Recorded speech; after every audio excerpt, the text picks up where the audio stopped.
Hi, I'm Cautex, and on this episode of the latest in Warrior Theorycrafting, I'll be continuing my analysis of the upcoming changes to Warriors in 9.1 by going over the buff that Arms Warriors just received in the latest PTR build.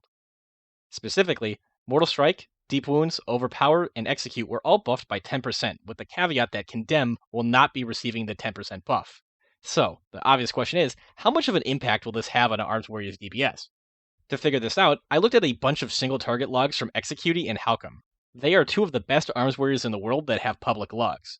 Execute is Night Fae, and Halcom is Venthyr. For non-Venthyr players, based on my analysis of Execute's logs, this buff would be providing around 4.5% increased single target DPS. Now, for Venthyr players, based on my analysis of Halcom's logs, this buff is only going to increase their single target DPS by about 2 to 2.5%.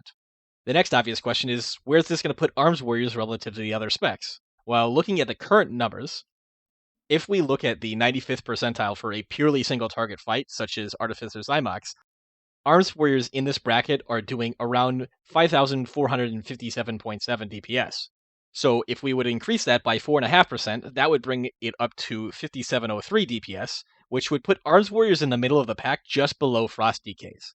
However, if you increase that only by 2.5% to simulate where Venthyr Warriors would be, then they would be doing around 5594 DPS, which is just above Fury Warriors and Enhancement Shamans.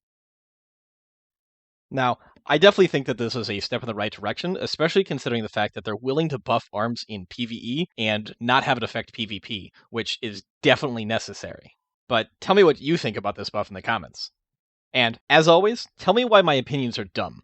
Alternatively, if you have any ideas for topics that I should be researching for the next episode, or if you've done some theory crafting yourself and would like me to highlight your findings, then let me know in the comments. Lastly, I just want to say thank you for watching this video, and subscribe for more.